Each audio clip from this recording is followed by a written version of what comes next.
सुप्रभात बच्चों। मैं आज मुखलाल संस्कृत उपशास्त्री महाविद्यालय बंधु छपरा भोजपुर से ऑनलाइन क्लास के माध्यम से आप सबों को अव्यय में संबंध बोधक के बारे में बताने जा रहा हूँ, जिसको कि हम लोग अंग्रेजी में प्रीपोजिशन भी कहते हैं।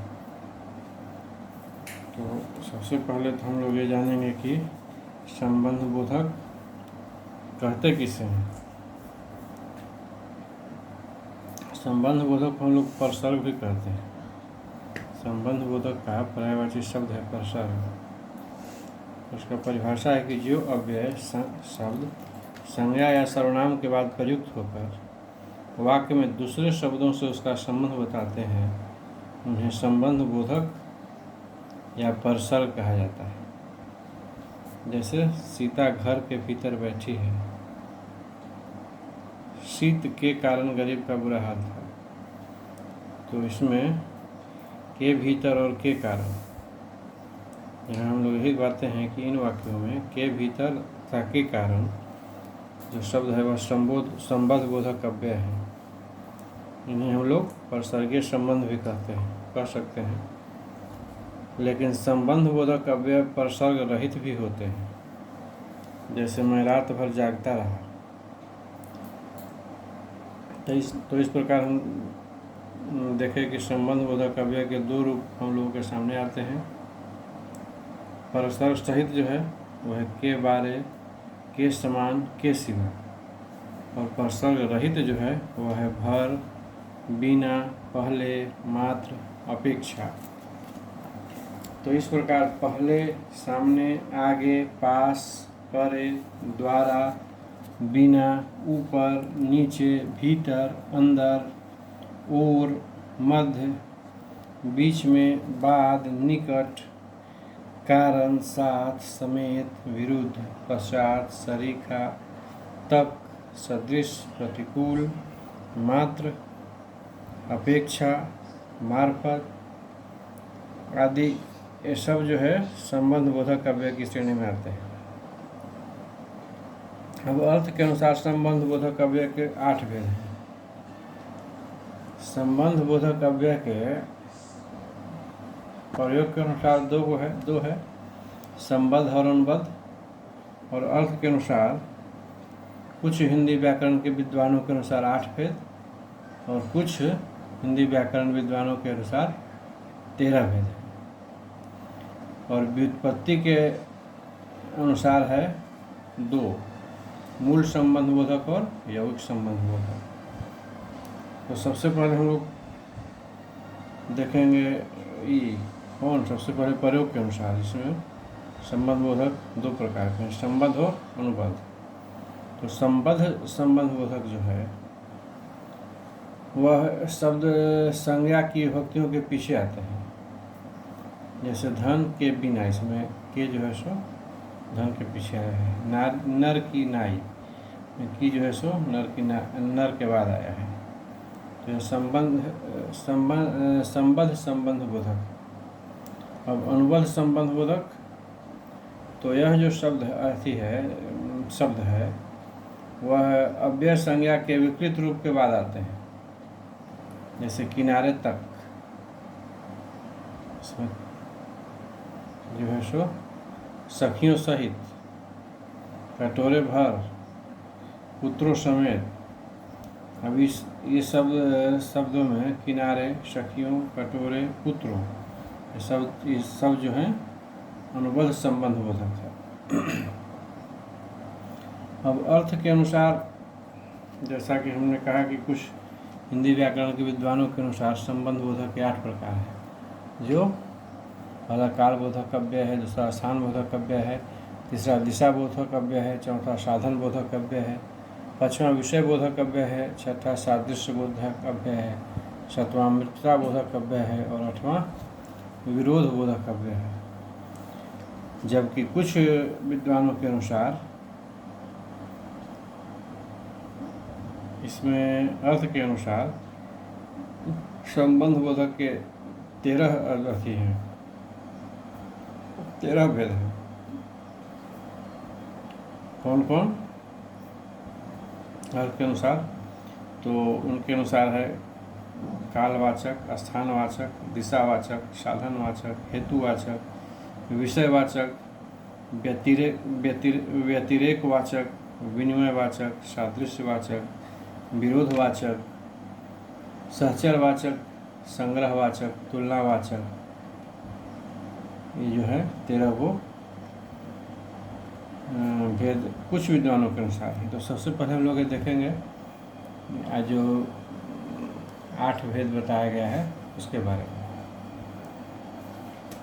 तो कालबोधक अव्यय जिसके बारे में बताया वो है कि वो किसे कहते हैं, तो जिन अव्यय शब्दों से काल का बोध हो वे कालबोधक अव्यय कहते हैं। जैसे से पहले, के लगभग, के पश्चात। उदाहरण ले लीजिए कि ट्रेन समय से पहले आ गई, उसके जाने के लगभग 1 घंटे बाद जाऊंगा। तो यहाँ से पहले और के लगभग जो है वो कालबोधक अव्यय है। दूसरा स्थान बोधक अव्यय, तो जिन अव्यय शब्दों से स्थान का बोध हो वे स्थान बोधक अव्यय कहलाते हैं। जैसे के पास, के किनारे, से दूर। उदाहरण हो जाए कि राजू के पास ही राजू का घर है, तो के पास जो है सो स्थान बोधक अव्यय हुआ। तालाब के किनारे ही बगीचा है, तो के किनारे हो गया स्थान बोधक। और इसी प्रकार है आगे दिशा बोधक अव्यय। तो इसमें है कि जिन अव्यय शब्दों की दिशा का बोध हो उसे हम दिशा बोधक अव्यय कहते हैं। जैसे की ओर, के आसपास। उदाहरण वाक्य का लीजिए तो होगा कि आगे की ओर मत जाना, इसमें की ओर जो है सो दिशा बोधक है। घर के आसपास ही रहना, तो के आसपास जो शब्द आती है वो शब्द जो होगा दिशा बोधक अव्यय है। इसी प्रकार आगे है साधन बोधक अव्यय। तो इसका परिभाषा है कि जिन अव्यय शब्दों से साधन का बोध हो उन्हें साधन बोधक अव्यय कहते हैं। जैसे के द्वारा, के जरिए, के मार्फत। वाक्य से देखेंगे तो आपके आने की सूचना श्याम के द्वारा मिली, उसके जरिए यह काम होगा। तो के द्वारा और जरिए जो है ये दोनों वाक्यों में यह साधन बोधक अव्यय है। अब 5वां है इसी में विषय बोधक अव्यय। इसका परिभाषा है कि जिन अव्यय शब्दों से विषय की जानकारी प्राप्त हो वे विषय बोधक अव्यय कहलाते हैं। जैसे के बारे, की बाबत इत्यादि। वाक्य में देखिए उदाहरण इसका, तो गांधी जी के बारे में बहुत कहा गया है। मोहन की बाबत बात करने आया। यहाँ इस दोनों वाक्य में के बारे और की बाबत जो है विषय बोधक अव्यय है। अब आगे है 6ठा सादृश्य बोधक अव्यय। इसका परिभाषा है कि जिन अव्यय शब्दों से सादृश्यता का बोध हो वह सादृश्य बोधक अव्यय कहलाता है। जैसे के समान, की भांति, के योग्य, की तरह, के अनुरूप। वाक्य में अगर देखें तो हम लोग गांधी जी के समान सत्यवादी बनो, सीता सावित्री की भांति जीवन जियो। तो इसमें के समान और की भांति जो है वह सादृश्य बोधक अव्यय है। और 7वां है मित्रता बोधक अव्यय। इसका परिभाषा है कि जिन अव्यय शब्दों से मित्रता का बोध प्रकट हो वे मित्रता बोधक अव्यय कहलाते हैं। जैसे है कि के अलावा, के सिवा, के अतिरिक्त, के बिना। तो वाक्य अगर हम बनाएंगे तो वाक्य बनेगा कि मोहन के सिवा मेरा कौन है, राजू के बिना मैं नहीं जाऊंगा।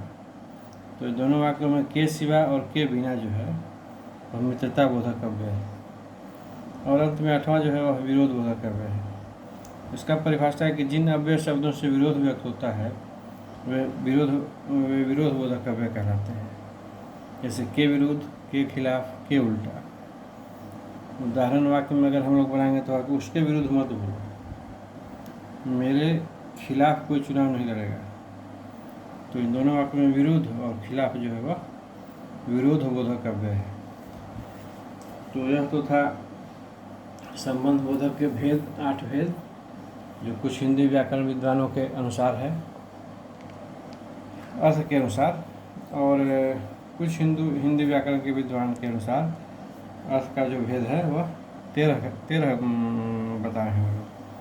कौन कौन से बताए आपको, उसमें कालवाचक, स्थानवाचक, दिशावाचक, साधनवाचक, हेतुवाचक, विषयवाचक, व्यतिरेकवाचक, विनिमयवाचक, सादृश्यवाचक, विरोधवाचक और सहचरवाचक, संग्रहवाचक, तुलनावाचक। 13 वो लोग बताए हैं। तो ये 13 के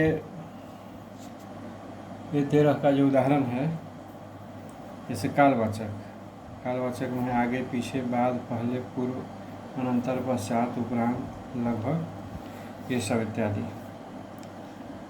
और दूसरा है स्थानवाचक, तो उसका उदाहरण है आगे पीछे नीचे तले सामने पास निकट भीतर समीप नज़दीक यहाँ बीच बाहर परे दूर। और तीसरा है दिशावाचक, तो इसका उदाहरण है कि ओर तरफ पार आर पार आस पास प्रति। और चौथा है साधनवाचक, इसका उदाहरण है कि द्वारा जरिए हाथ मार्फत बल कर जमानी सहारे। हेतुवाचक का उदाहरण है लिए निमित्त वास्ते हेतु खातिर कारण मारे चलते इत्यादि। और विषयवाचक का उदाहरण है बाबत निस्बत विषय नाम लेखे जान भरोसे इत्यादि। अब व्यतिरेक वाचक का उदाहरण है सिवा अलावा बिना बगैर अतिरिक्त रहित। और इसी में आगे विनिमय वाचक का उदाहरण है पलटे बदले जगह एवज। और सादृश्य वाचक का उदाहरण है समान तरह भांति न्यायी बराबर तुल्य योग लायक सदृश अनुसार अनुरूप अनुकूल देखा देखी सरीखा सा ऐसा जैसा मुताबिक। और विरोधवाचक का, जैसा उसमें भी बताए थे हम लोग पढ़े थे, विरुद्ध खिलाफ उल्टे विपरीत ये सब। अब इसमें वो था अलग है सहचरवाचक, इसका उदाहरण है संग साथ समेत सहित पूर्वक अधीन स्वाधीन वश। और इससे आगे है संग्रहवाचक, इसका उदाहरण है तक लव पर्यंत भर मात्र। और सबसे अंत में 13वां है तुलनावाचक, इसका उदाहरण है अपेक्षा बनिस्पत आगे सामने। तो यह था 13 भेद संबंधवाचक बोधाकार के अनुसार, कुछ विद्वानों के अनुसार, कुछ हिंदी व्याकरण के विद्वानों के अनुसार।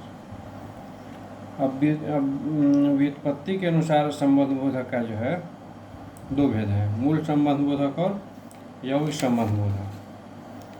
तो मूल संबंध बोधक का उदाहरण बिना पर्यंत नाई पूर्वक इत्यादि। और यौगिक संबंध बोधक का संज्ञा से पूछिए, संज्ञा से उदाहरण देखेंगे तो होगा पलटे लेखे अपेक्षा मार्फत। और विशेषण से लेंगे तो उदाहरण होगा तुल्य समान उल्टा ऐसा योग्य। और क्रिया विशेषण से लेंगे तो होगा ऊपर भीतर यहाँ बाहर पास परे पीछे। क्रिया से अगर हम लोग लेंगे तो होगा लिए मारे चलते कर जाने।